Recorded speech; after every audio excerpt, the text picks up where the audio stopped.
저는 오늘 여러분과 함께 부활을 살다라는 시리즈로 말씀을 계속해서 나누기 원하는데요. 저번 주에 우리가 부활을 말하다라는 것을 나눴고, 오늘은 부활을 준비하다라는 제목으로 좀 말씀을 나누기 원합니다. 여러분 한 주를 보내시면서 여러분 어떤 생각을 하셨습니까? 나는 정말 부활을 믿는가라는 것을 스스로 생각해 보시고 또 그렇게 하나님 앞에 반응하는 시간을 가지셨습니까?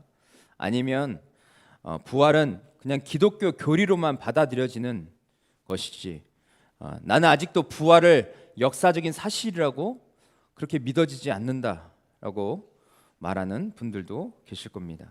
그런데 어떤 생각을 하셨든 간에 여러분이 한 주 동안 부활에 대해서 한번 생각해 보셨다면 정말 잘하셨다라고 저는 말씀을 드리고 싶습니다.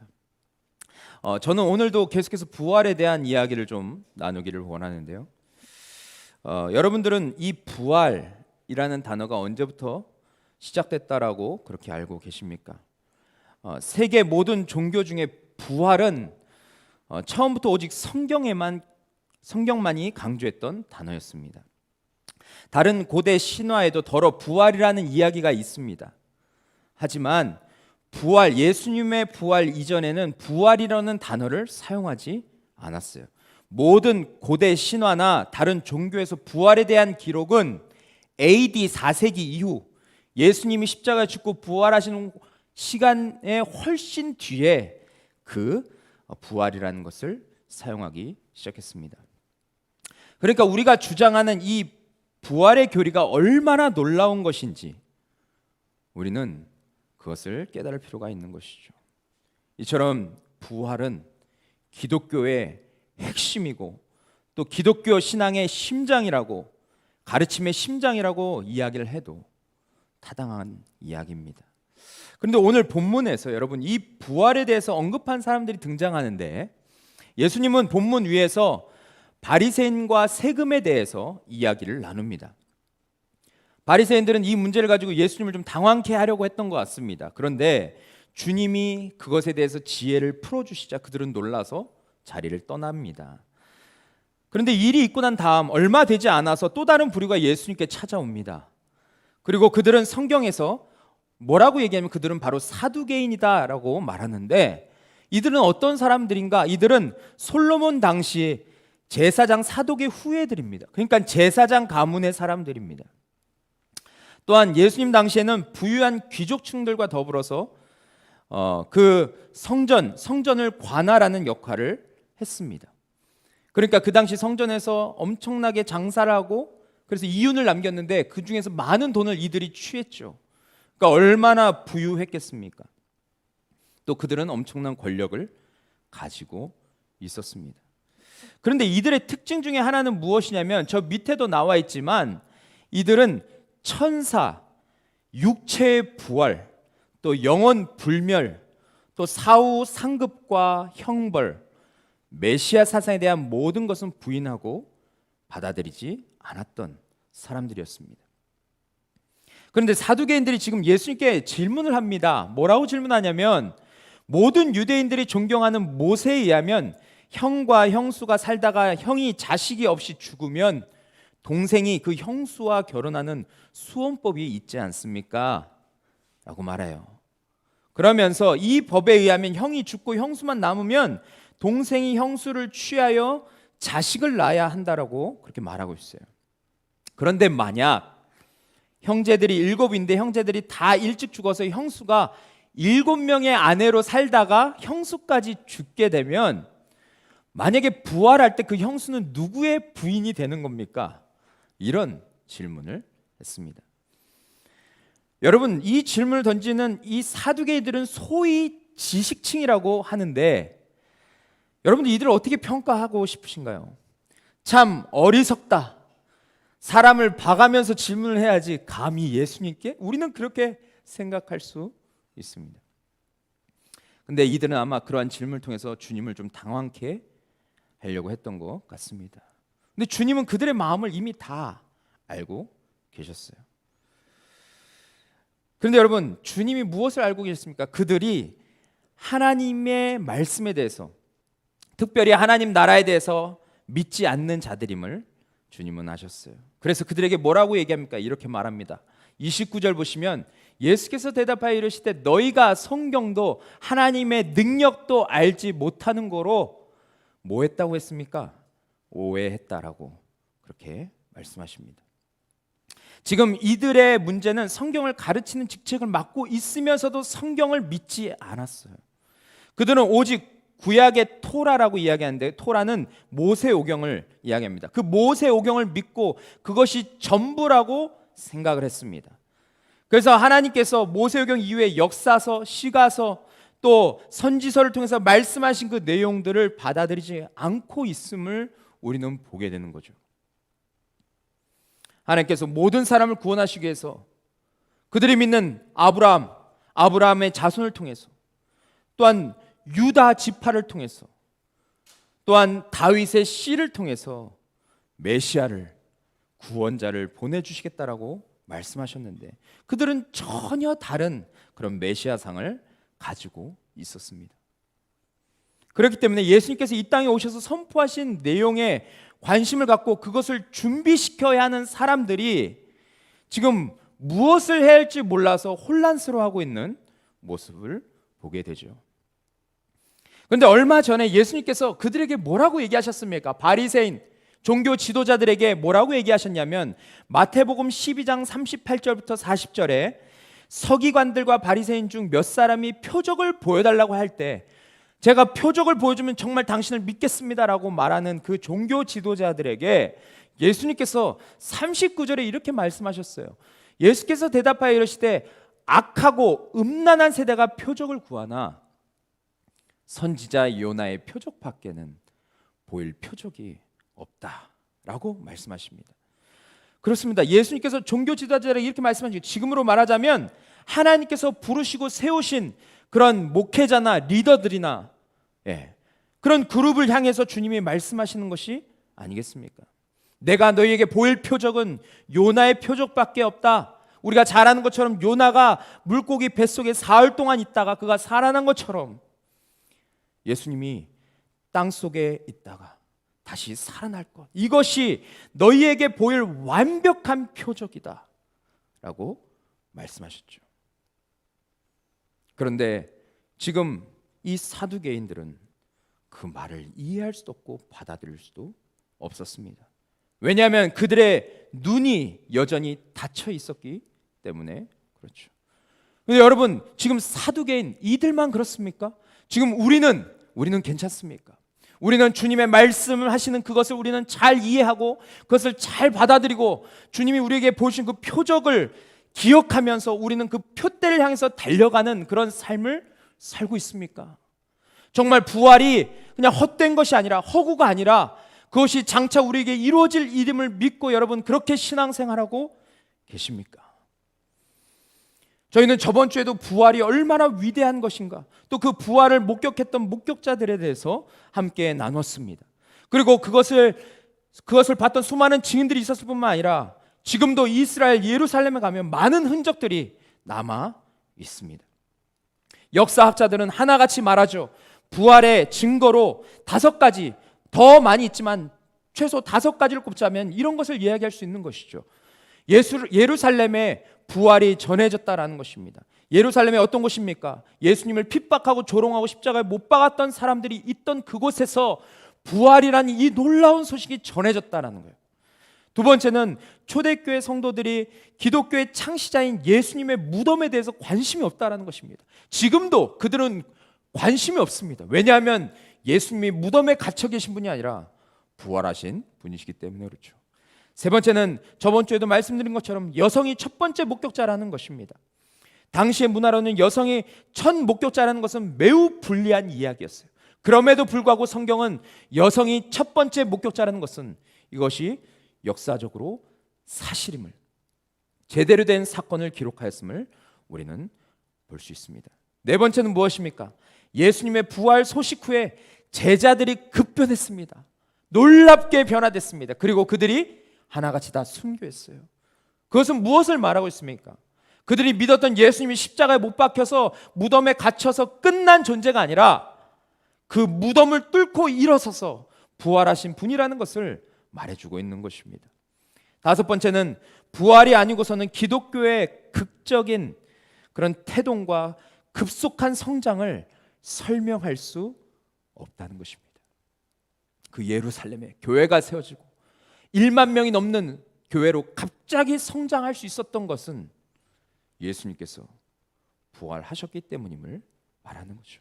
그런데 여러분, 이렇게 이야기를 해도, 성경에 나오는 그 놀라운 사건을 이렇게 이야기해도 믿지 않는 분들이 계십니다. 그러면 이렇게 이야기할 수도 있는 거죠. 제가 지금 변증하려고 하는 것이 아니라 로마 시대의 역사가인 그 타키투스라는 사람이 있습니다. 그는 하나님의 존재를 믿지 않고 예수님의 존재를 믿지 않았던 사람입니다. 근데 그는 그의 책에 뭐라고 기록했냐면 이렇게 이야기했어요. 우리 같이 한번 읽어보겠습니다. 시작. 그리스도는 로마의 행정관이었던 본디오 빌라도의 손에 극단적인 형벌을 받았다. 매우 해로운 미신으로 간주되던 신앙이 당장에는 방해를 받았지만 그 악이 발생한 최초의 장소인 유대 지방에서 다시 일어났고 심지어 로마에서도 생겨났다라고 그 1세기 로마의 역사가가 이렇게 말을 했습니다. 그의 기록을 잘 보면 그는 지금 기독교인들이 해로운 미신을 믿고 있었다라고 말합니다. 미신은 없는 것을 믿는 겁니다. 그 미신을 믿었다라고 지금 말하고 있어요. 또한 복음을 악이라고 표현하고 있습니다. 지금 하나님을 믿지 않는 역사가가 무엇을 말하고 있습니까? 그는 예수님이 본디오 빌라도에 의해서 극단적인 형벌, 즉 십자가형을 받았고 그 후 그 신앙이 잠시 주춤했지만 예수가 죽은 바로 그 장소에서 다시 일어났고 제국의 수도인 로마에까지 그 소식이 퍼졌다라고 말하는 것입니다. 여러분, 이것이 얼마나 놀라운 사건인데 이것을 아직도 허구라고 그렇게 여기고 계십니까? 성경에 뿐만 아니라 그 위에 하나님 존재를 믿지 않는 사람들 중에서 요세푸스도 그랬고 이 부활하신 예수님에 대해서 그들의 책에는 기록하고 있습니다. 이것은 예수님의 부활이 얼마나 놀랍고 위대한가를 말해주는 것이죠. 로마서 1장 16절 바울은 그래서 이렇게 고백합니다. 내가 복음을 부끄러워하지 아니하노니 이 복음은 모든 믿는 자에게 구원을 주시는 하나님의 능력이 됨이라. 아멘이죠. 복음이 왜 능력입니까? 복음은 모든 사람을 구원하는 그런 놀라운 소식이기 때문에 그렇습니다. 그래서 바울은 어떠한 상황 속에서도 이 복음을 부끄러워하지 아니하고 담대하게 선포할 수 있었습니다. 이 복음은 절대 한 곳에 머물러 있을 수 없었고 또 유대인과 이방인을 차별하지 않고 모든 사람을 변화시키는 하나님의 선물이라고 말하고 있어요. 그런데 여러분, 우리의 모습이 어떠한가라는 거죠. 사두개인들처럼 하나님의 말씀을 신뢰하지 못하고 묵상하지 못해서 때때로 말씀과 동떨어진 삶을 사는 모습이 우리에게 있지 않습니까? 저는 오늘 이 말씀을 묵상하면서 제가 바로 사두개인과 같다라는 생각을 너무나도 많이 했어요. 하나님의 말씀으로 지혜를 얻고 그 하나님께서 행하실 일들로 인해서 감격하고 감사하고 확신 가운데 살아가야 할 제가 그렇게 살지 못하는 그런 마음을 보게 되었습니다. 어느 순간 하나님보다 다른 것을 더 의지하려고 하고 사람들의 눈치를 보려고 하고 하나님께 내게 주신 그 비전과 열정, 그것을 내가 온전히 붙들고 확신하지 못한 채 살아가고 있는 그런 저의 연약한 모습, 그런 모습을 보게 됐어요. 그래서 제가 정말 이번 주에 이 말씀을 묵상하면서 하나님 앞에서 진실로 회개하는 그런 시간들을 가졌습니다. 여러분, 만약 우리가 이렇게 사두개인처럼 자기 생각의 틀에만 갇혀 있어서 하나님을 오해하고 있다면 어떻게 해야 합니까? 하나님께서 허락하신 가정과 직장과 세상에서 하나님의 뜻을 알지 못한 채 그렇게 살아가고 있다면 여러분, 이것이 얼마나 무서운 일입니까? 주님께서 우리에게 부활을 선명히 보여주시면서 나를 따르라라고, 나와 동행하자고 주님이 말씀하시는데 우리가 여전히 이 세상의 것만 관심을 가지고 있다면, 이 세상의 것으로 인해서 우리가 기뻐하고 슬퍼하고 그것으로 인해서 만족하는 삶을 살고 있다면 이 얼마나 답답한 모습이겠습니까? 내가 이미 모든 것을 다 예비해 놓았다고 하시는데 이제 죄와 사망에서 너희가 해방됐고 자유를 얻었다라고 말씀하고 계시는데 이제 성령님을 보내주셔서 우리 가운데 인치셔서 그 성령님이 우리와 함께 하시고 우리로 하여금 성령 충만한 삶을 살 수 있도록 도와주신다고 지금 말씀하고 계신데 그것을 누리지 못하고 있다면 여러분 더 이상 주님이 무엇을 해야 합니까? 혹시 저처럼 말씀으로 여기지 못하고 여전히 작고 유한한 내 머리에 하나님을 가둬두려고 하는 그런 교만한 모습이 우리 안에 있다면 저는 우리가 함께 회개의 자리로 나아가야 된다라고 생각합니다. 근데 여러분 예수님은 이렇게 어리석고 믿음이 부도난 그런 사두개인들에게 지금 뭐라고 말씀하십니까? 30절 우리가 같이 한번 읽겠습니다. 시작. 부활의 때에는 장가도 아니가고 시집도 아니가고 하늘에 있는 천사들과 같으니. 예수님은 지금 부활하면 누가 누구의 부인이 되는지가 중요한 게 아니라 그때는 지금 이 땅에서 상상할 수 없는 몸으로 변화될 것을 말합니다. 천사와 같은 존재, 새로운 몸을 입을 것을 말씀하시죠. 여러분이 주님께 이런 말을 들었다면 어떻게 반응하시겠습니까? 주님은 지금 부활은 너희가 생각하는 것처럼 이 땅의 몸을 가지고 사는 게 아니라고 말합니다. 부활하면 완전히 새로운 몸을 입게 될 것이고 결혼, 그것과는 비교할 수 없는 그런 영광을 경험하게 될 것을 말하죠. 어떤 이는 여전히 부활이 하나의 교리쯤으로 여기고 어떤 이들은 기독교가 만들어낸 허상이라고 여기겠지만 그렇지 않습니다. 부활은 곧 너희가 경험하게 될 실제이고 곧 이루어질 삶임을 주님이 말하고 있어요.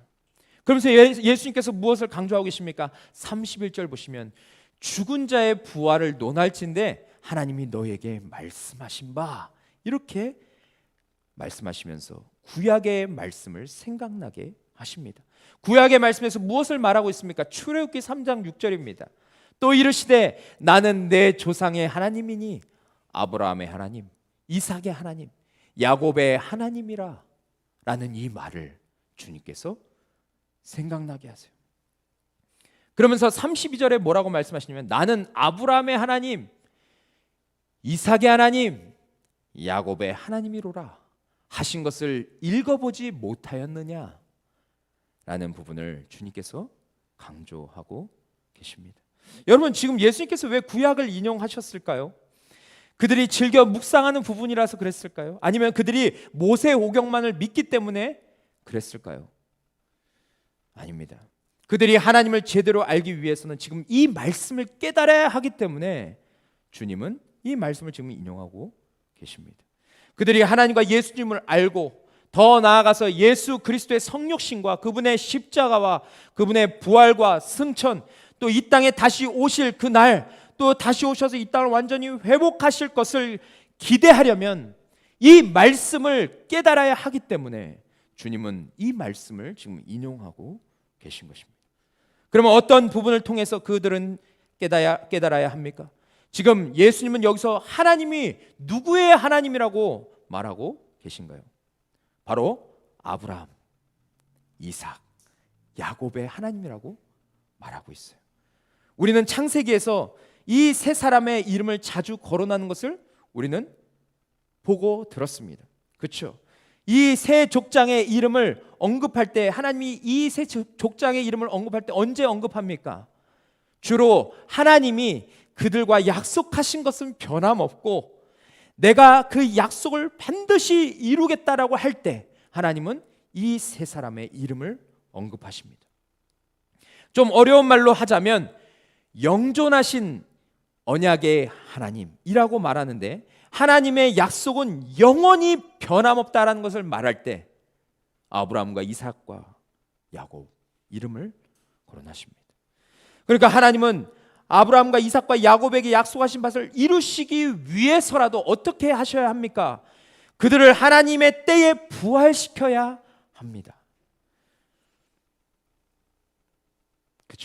예수님은 사두개인들에게 하나님은 반드시 이 약속을 이루실 것을 지금 이야기하고 있어요.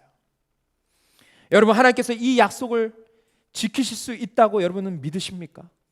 예수님은 하나님께서 반드시 약속하신 바를 이루시는 분이라고 말하고 있는 것입니다. 그러면서 32절에 무엇을 말합니까? 32절 하반절 보시면 하나님은 죽은 자의 하나님이 아니요 살아있는 자의 하나님이시니라 라고 말씀하고 있어요.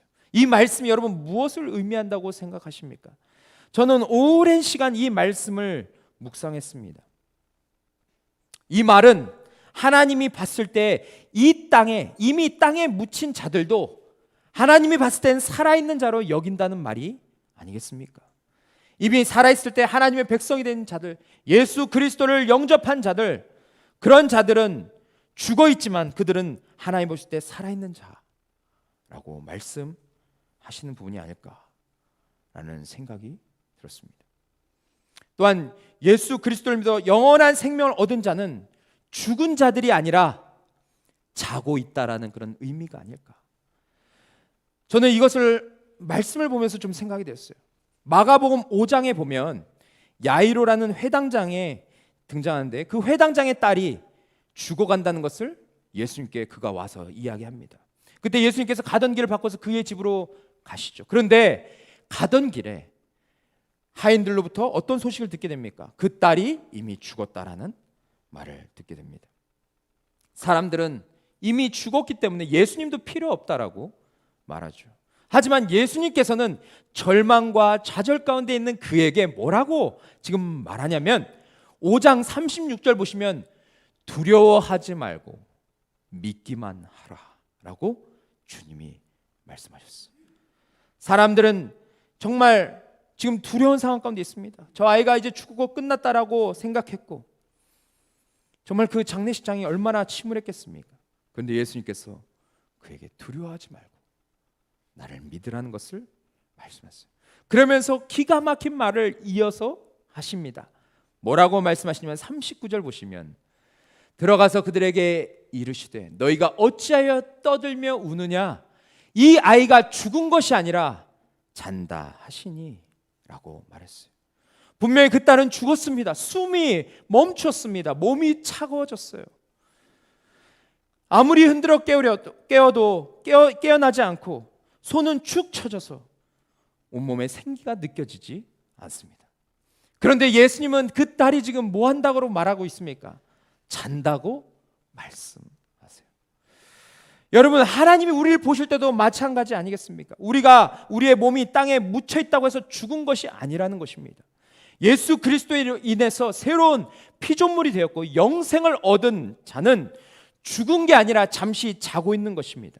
그래서 예수님께서 다시 이 땅에 오실 때 모든 자들은 다 깨어나게 될 것이고 주님을 맞이하게 될 것임을 말씀하는 것입니다. 하나님께서 약속하신 대로 모든 하나님의 백성들은 이 부활에 동참하게 될 겁니다. 요한복음 11장 25절부터 26절 보시면 우리가 너무나도 잘 아는 말씀입니다. 함께 읽겠습니다. 시작. 예수께서 이르시되 나는 부활이요 생명이니 나를 믿는 자는 죽어도 살겠고 무릇 살아서 나를 믿는 자는 영원히 죽지 아니하리니 이것을 네가 믿느냐? 여러분 정말 믿으십니까? 여러분 정말 죽어도 산다라는 이 말씀을 믿으십니까? 또한 정말 주 예수 그리스도를 믿는 자는 영원히 산다라는 이 말을 여러분 믿으십니까? 요한복음 5장 28절 29절에도 주님께서 놀라운 말씀을 하십니다. 이를 놀랍게 여기지 말라. 무덤 속에 있는 자가 다 그의 음성을 들을 때가 오나니. 아멘이죠. 그 주님의 음성을 들을 때가 온다라는 거예요. 그러면서 선한 일을 행한 자는 생명의 부활로, 악한 일을 행하는 자는 심판의 부활로 나오리라. 성경에서 말하는 것은 우리는 영원히 삽니다. 어떤 사람이든 영원히 삽니다. 그런데 그 사람이 하나님께서 우리에게 생명을 주셨을 때 어떠한 삶을 살았든 그 사람이 어떠한 삶을 살았는지 나중에 결과적으로 다른 운명을 맞이하게 됩니다. 만약에 하나님께서 허락하신 그 예수 그리스도를 믿는 자는 나중에 영원히 하나님과 함께 살 것이고, 그렇지 않은 자는 영원히 지옥에서 영원히 산다라는 것을 말하고 있어요. 그런데 여기서 우리가 주목해서 봐야 할 것은 선한 일을 행한 자, 하나님의 뜻대로 산 자, 하나님의 뜻을 분별하며 그것에 믿음으로 순종한 자는 생명의 부활로 나오게 될 것을 말하고 있습니다. 여러분, 이 놀라운 질문, 이 부활에 대한 놀라운 질문, 또 주님께서 우리에게 말씀하신 것처럼 네가 이 사실을 믿느냐라는 이 질문에 여러분 어떻게 대답하시겠습니까? 여러분 정말 이 부활의 날이 이르게 될 것을 믿으십니까? 또한 영원히 죽지 않는다는 이 말을 정말 확신하십니까? 분명한 것은 하나님의 약속 안에 거하는 자들은 이 놀라운 부활을 경험하게 될 것입니다. 한 사람도 빠짐없이 모두 부활의 날을 맞이하게 될 것입니다. 오늘 이 놀라운 말씀을 들은 자들, 그 사두개인들은 어떻게 반응합니까? 33절 보시면 우리가 듣고 그의 가르치심에 놀라더라 라고 말하고 있어요. 여러분 지금 이들의 반응이 어떻습니까? 정말 이 놀라운 말씀을 들었다면 저들이 어떻게 반응하는 것이 맞습니까? 구약의 그 하나님, 약속을 지키신 하나님, 우리를 반드시 부활시키실 하나님, 메시아를 보내서 우리를 그 죽음에서 건지실 하나님을 그들이 깨닫게 되었다면 이제는 돌아서서 그 부활을 말씀하신 그 예수 그리스도를 받아들이는 것이 당연한 것입니다. 그런데 여전히 그들은 듣고 마음으로 깨달았지만 그들은 삶 가운데서 그것을 믿음으로 행하지 않았음을 성경은 말하고 있어요. 왜 그렇습니까? 여전히 그들의 눈이 닫혀 있기 때문에 그런 것이 아니겠습니까? 여전히 그들이 정말 주님 앞에서 깨어있지 않아서 그렇지 않습니까? 그래서 그냥 그 사실을 그냥 놀랍게만 받아들이고 거기에 순종하지 않는 것이 아니겠습니까? 그런데 여러분 잘 보십시오. 오늘 이 본문은 이렇게 끝이 나면 안 됩니다. 이들은 이렇게 반응했는데 지금 우리는 지금 이 시대를 살아가는 하나님의 은총이 여전히 우리에게 향하고 있고 하나님의 은혜 안에 머물러 살고 있는 우리는 지금 어떠한 삶을 살고 있느냐라는 것입니다. 이것을 우리 스스로에게 질문해 봐야 되는 것입니다. 주님의 말씀을 들었지만 여전히 예수님의 제자들처럼 또 그분을 쫓았던 수많은 무리들처럼 우리도 그러한 삶을 지금도 살고 있는 것이 아닌가. 여전히 눈이 닫혀 있고 여전히 깨닫지 못해서 하나님의 말씀이 이루어질 것을 믿지 않고 그렇게 일상을 보통 사람들처럼 믿음이 없는 사람들처럼 그렇게 살아가고 있는 것이 아닐까. 그런데 여러분 마태복음뿐만 아니라 복음서에서 예수님이 십자가에 달려 돌아가시기 전까지 강조하셨던 단어가 있습니다. 그것은 무엇이냐면 바로 이거예요. 깨어있으라라는 말입니다. 깨어있으라. 여러분 여기서 깨어있으라는 말은 어떤 뜻입니까? 그것은 오늘 본문의 말씀에 입각해서 해석하자면 하나님이 약속하신 바를 반드시 이루시는 분이심을 믿고 인내하고 기다리라는 의미가 아니겠습니까? 예수님께서 마태복음 24장 35절에 보시면 재난에 대해서 얘기하시면서 천지는 없어지을전정 내 말은 없어지지 아니하리라 라고 말씀하셨어요. 마태복음 24장 42절 보시면 무화과 나무 비유를 이야기하시면서 그러므로 깨어있으라 어느 날에 너희 주가 임할는지 너희는 알지 못하느라 라고 말씀하셨어요. 또 열처녀의 비유, 우리가 너무나 잘 아는 비유 아닙니까? 열처녀의 비유 말씀하시면서 25장 13절에 뭐라고 얘기하십니까? 그런즉 깨어있으라 너희는 그 날과 그때를 알지 못한다라고 말합니다.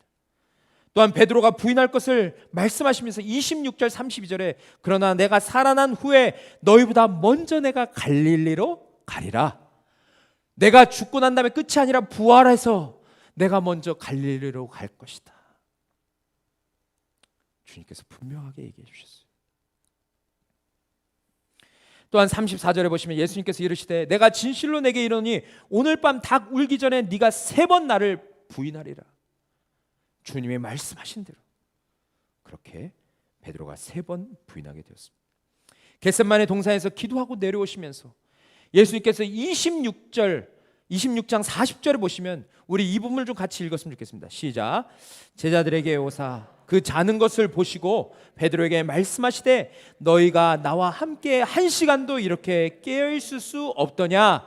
시험에 들지 않게 깨어 기도하라. 마음에는 원이로되 육신이 약하도다. 아멘.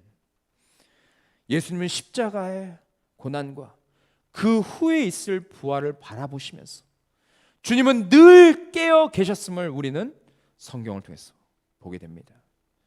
자신이 모든 사람들의 죄를 대신해서 또한 대표해서 어떠한 죽음을 맞이할지를 분명히 알고 계셨습니다. 또한 죄인들을 대신한다는 것은 그분이 하나님과 영원전부터 함께 하셨던 분이신데 하나님으로부터 끊어질 수밖에 없고 버림받을 수밖에 없다는 것을 그분은 아셨어요. 하지만 예수님은 그 십자가의 길을 가야만 하나님의 백성들이 구원받을 수 있었음을 아셨기 때문에 그분은 그 십자가의 길을 묵묵히 걸어가십니다. 또한 그 십자가의 길을 걸어갈 때 고난과 여러 가지 역경과 조롱과 핍박과 자신이 상상하지 못한 그 모든 것들이 내게 밀려온다 할지라도 주님께서 분명히 바라보셨던 것은 이 십자가의 죽음이 끝이 아니라 하나님께서 나를 그 죽음 가운데 던지셨지만 다시 일으키셔서 그 부활의 영광을 경험하게 할 것을 우리 주님은 분명히 아셨습니다. 그래서 주님은 그 십자가의 길을 걸어가실 수밖에 없었던 것이죠. 하지만 여러분, 예수님과 함께 그 영광의 부활을 잠시 후에 맞이할 그 제자들은 깨어있지 못해서 그 주님이 말씀하신 바를 알지 못해서 그들은 계속해서 좌절하고 낙망하고 믿음 없는 모습으로 그렇게 서 있음을 우리는 봐야 합니다. 여러분 어떻습니까? 여러분은 부활의 그날을 지금 준비하고 계십니까? 좀 있으면 다가올 부활주일에 예배함으로써 그냥 기독교의 부활은 하나의 교리구나 라는 것을 그냥 깨닫고 넘어가는 그런 분이 아니라 정말 여러분은 부활의 날을 고대하십니까? 슬기로운 5명의 그 처녀들처럼 그렇게 깨어서 주님 오실 것을 준비하면서 그렇게 기다리고 계십니까? 하나님께서 약속하신 바를 반드시 이루시는 분이심을 믿고 인내하면서 정말 깨어 계십니까? 마지막으로 현대 선교의 아버지 윌리엄 캐리는 선교의 마음을 품고 1793년에 인도로 떠나게 됩니다. 떠나는 그 순간까지 영국의 그리스도인들이 그 선교를 반대했어요. 그리고 그의 열정이 잘못됐다라고 비난했습니다. 하지만 그는 인도에 가서 온몸을 다해 선교 활동을 하게 되었어요. 물론 선교 사역은 여러 가지 어려움에 봉착하게 되었습니다. 하지만 날마다 깨어서 그 사역에 집중할 수밖에 없었던 이유는 그는 하나님께서 행하실 일들을 기대했기 때문입니다. 그렇게 한 해 한 해를 보냈는데 여러분 그의 말에 의하면 7년 뒤에 그는 첫 번째 회심자가 있었다라는 것을 이야기합니다. 여러분 한번 생각해 보십시오. 7년 동안 한 사람도 전도하지 못하고 구원받게 하지 못했던 그의 모습을 한번 생각해 보십시오. 얼마나 힘들었겠습니까? 그 한 해 한 해가 얼마나 지옥 같았겠습니까? 아마 후회도 있지 않았을까? 그런 생각을 우리는 해볼 수 있습니다.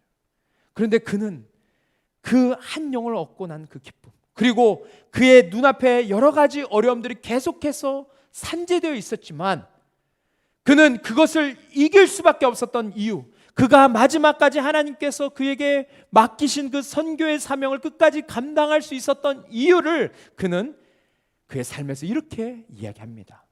우리 같이 한번 저 부분을 읽겠습니다. 시작. 미래는 하나님의 약속만큼 밝다. 하나님께 위대한 일을 기대하고 그분을 위해 위대한 일을 시도하라. 아멘. 그의 미래는 하나님의 약속만큼, 하나님이 약속하신 것처럼 그의 미래는 밝다라는 것을 그는 분명히 알았던 사람입니다. 그래서 그는 늘 위대한 일을 기대했고 위대한 삶을 살았던, 그리고 위대한 일을 시도했던 그런 사람이었음을 역사는 말해주고 있습니다. 저는 이 말이 지금 우리에게 너무 필요한 말이 아닌가라는 생각이 듭니다. 지금 우리가 당면한 현실, 정말 녹록지 않고 너무나도 힘든 그런 우리가 터널을 통과해 가고 있습니다. 윌리엄 캐리가 그러했듯이 마치 광야에 있는 것처럼 앞으로 내가 어떻게 살아야 할지, 내가 앞으로 무엇을 위해서 살아가야 할지, 내가 앞으로 어떻게 사역을 감당해야 할지, 내가 어떻게 하나님을 기쁘시게 하는 삶을 살아야 할지, 때때로 우리는 이스라엘 백성들처럼 그렇게 방향을 잃어서 방황하기도 하고, 또 때로는 현실에 안주하기도 합니다. 하지만 오늘 말씀은 우리에게 분명히 무엇을 말해주고 있습니까? 하나님은 우리에게 분명히 결승점을 보여주셨음을 이야기하고 있습니다. 주님의 때에 살아있는 자나 죽은 자나 모두 그 부활에 이르게 될 것을 말하고 있어요.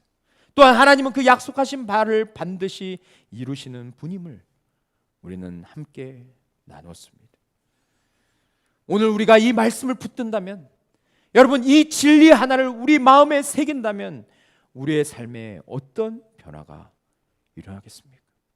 윌리엄 캐리처럼 정말 미래는 하나님의 약속만큼 발달하는 그런 확실한 분명한 비전을 가지고 그렇게 살지 않을까? 주님의 눈으로 현실을 재해석하고 곧 다가올 그 부활의 날을 소망하며 살 수 있지 않을까? 매 순간 깨어서 하나님의 그 위대한 일을 기대하고 위대한 일을 시도하기를 멈추지 않는 그런 삶을 우리가 살지 않을까? 저는 우리 모두가 앞으로 펼쳐질 그 놀라운 그림을 함께 바라봤으면 좋겠습니다. 그래서 현재의 삶 속에서도 그 날을 준비하는 삶, 그 날을 간절히 소망하는 그런 진정한 하나님의 백성으로서 이 땅을 살아갈 수 있기를 간절히 원합니다. 우리 시간 함께 찬양하시고 기도하며 나아갔으면 좋겠습니다. 우리 저번 주에도 찬양했고 앞으로 2주 동안 더 찬양할 곡인데요. 주님 다시 오실 때까지 우리 같이 찬양하면서 나아갔으면 좋겠습니다.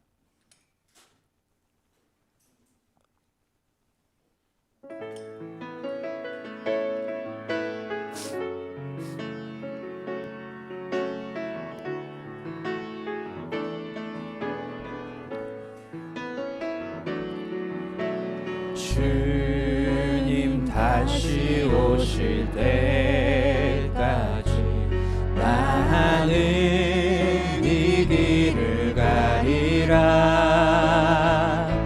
좁은 문 좁은 길 나의 십자가 지고 나의 가는 이 길, 나의 가는 이 길 끝에서 나는 주님을 보리라. 영광의 내 주님 나를 맞아주시니. 주님 다시 오실 때까지, 주님 다시 오실 때까지 나는 일어나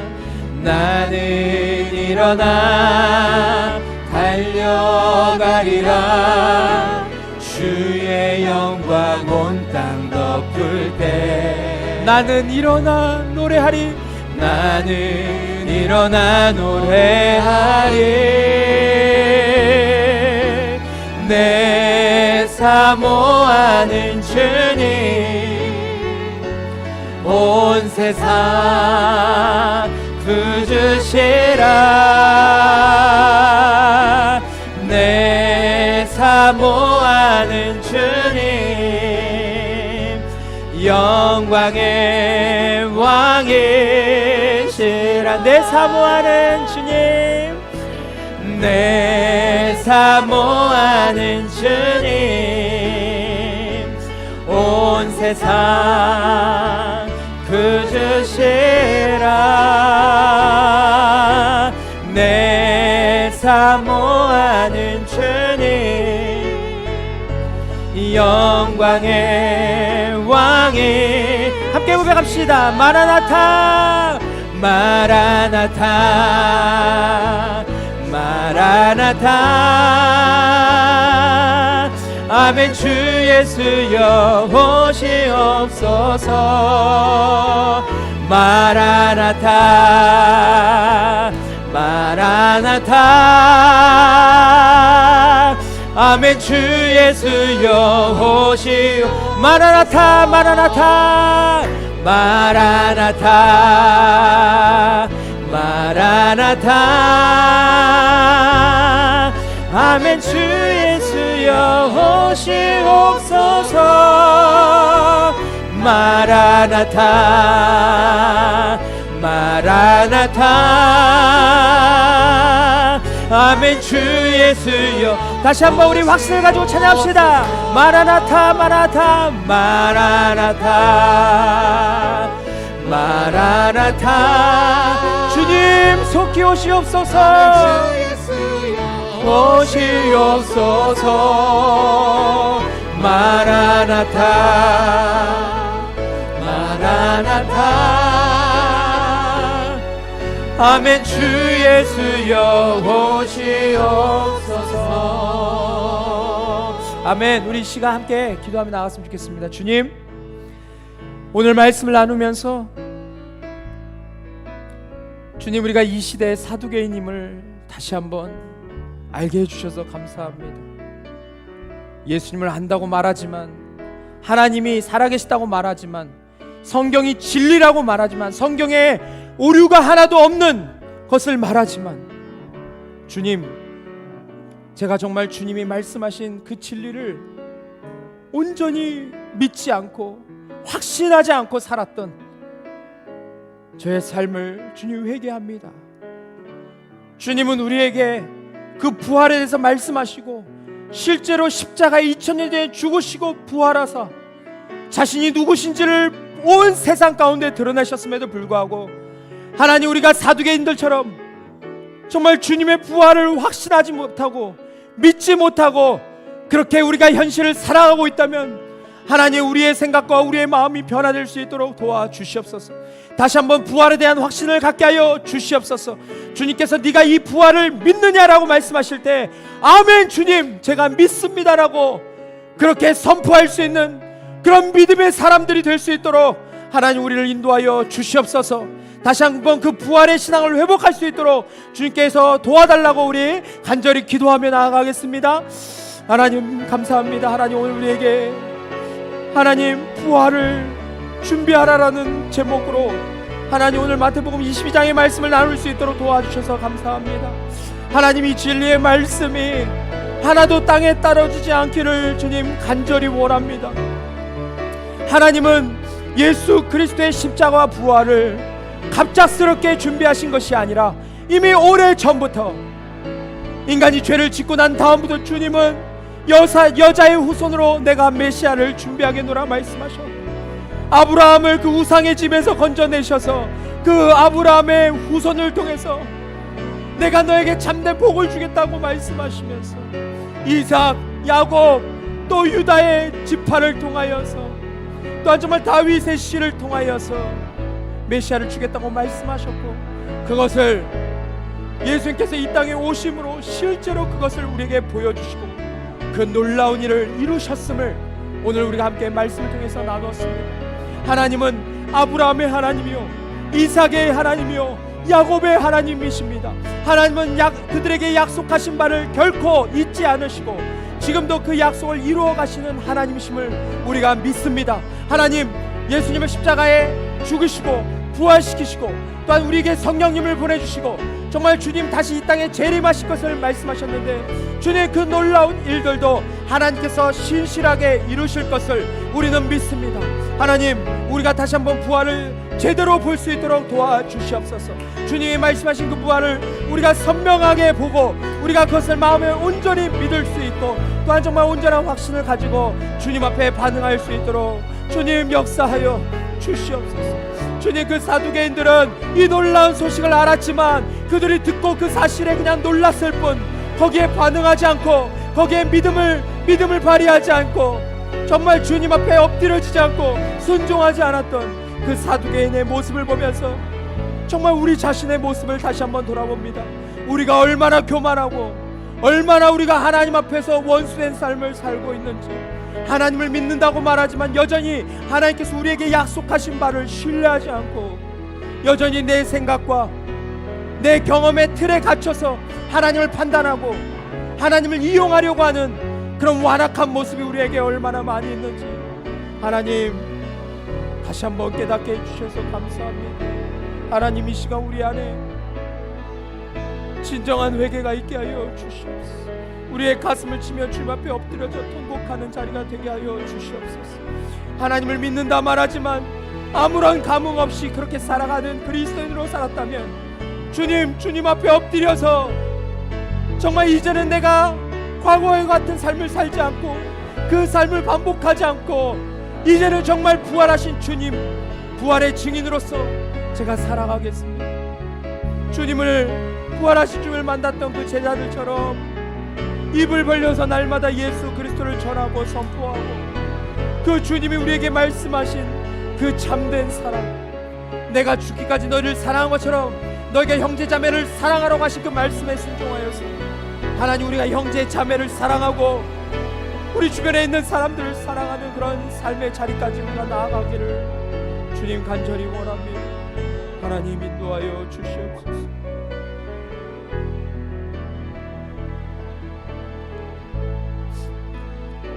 우리 시간 한 가지를 위해서 더 기도했으면 좋겠습니다. 하나님,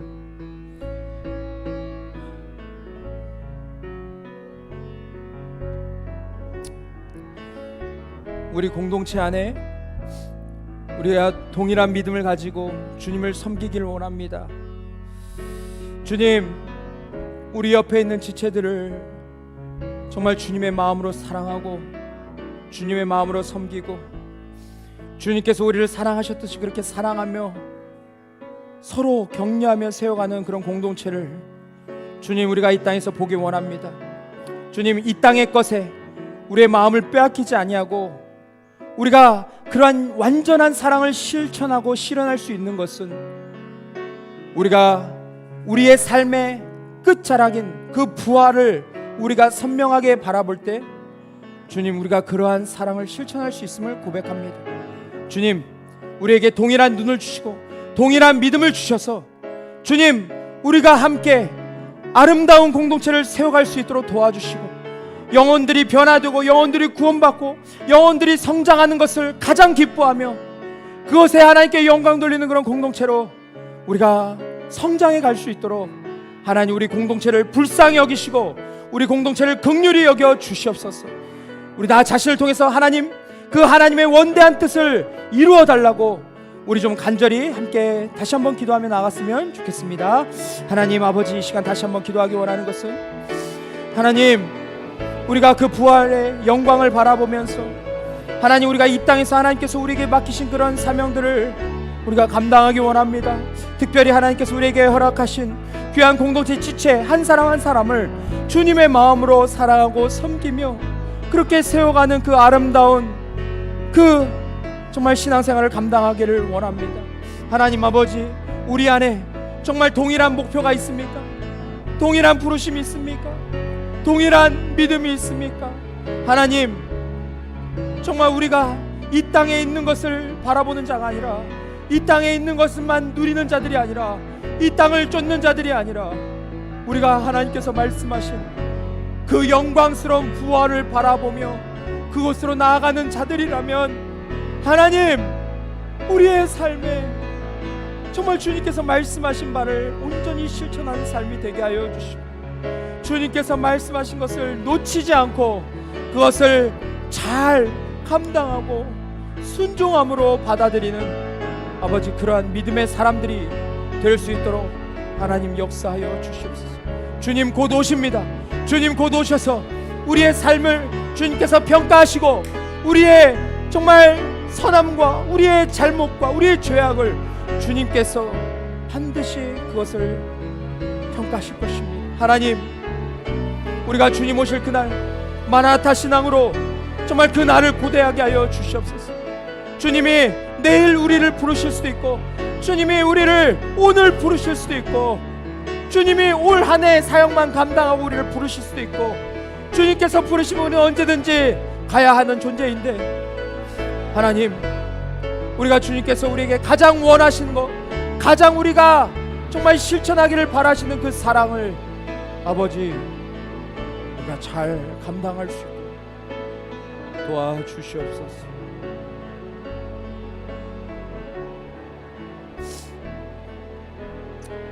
하나님 아버지, 감사합니다. 오늘 하나님께서 우리에게 허락하신 말씀을 통하여서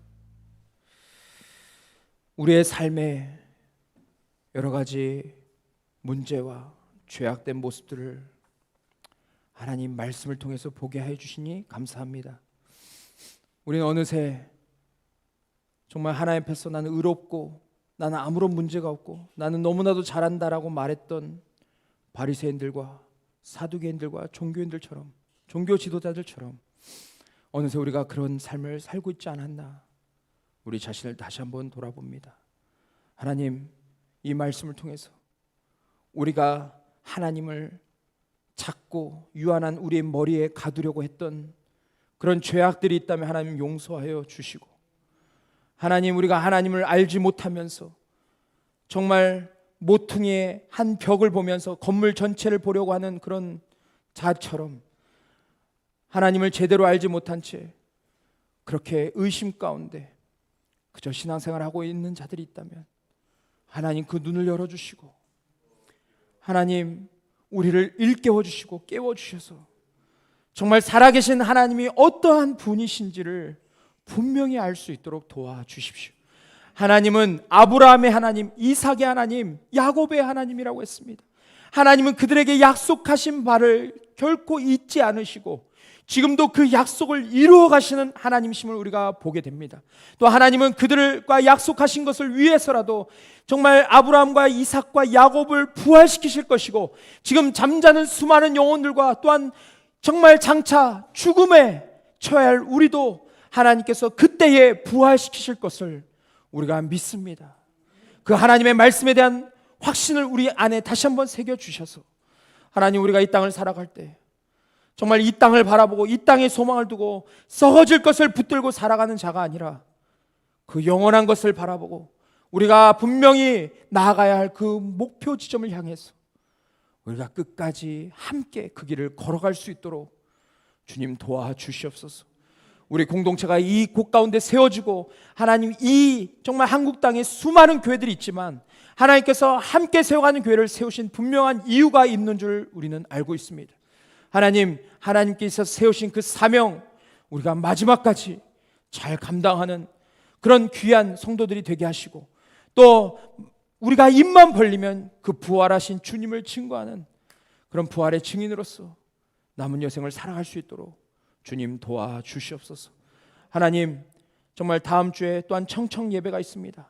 하나님께서 그 예배를 정말 통하여서 우리의 마음 가운데 또한 하나님의 비전을 다시 한번 알게 하여 주시고, 정말 다음 세대들과 함께 교회를 어떻게 세워가야 할지, 교회를 어떻게 세워야 건강한 교회가 될지, 하나님이 바라시는 그 아름다운 교회 공동체가 어떤 것인지를 우리가 함께 나누며 정말 주님이 기뻐하시는 교회를 같이 세워갈 수 있도록 주님 인도하여 주시옵소서.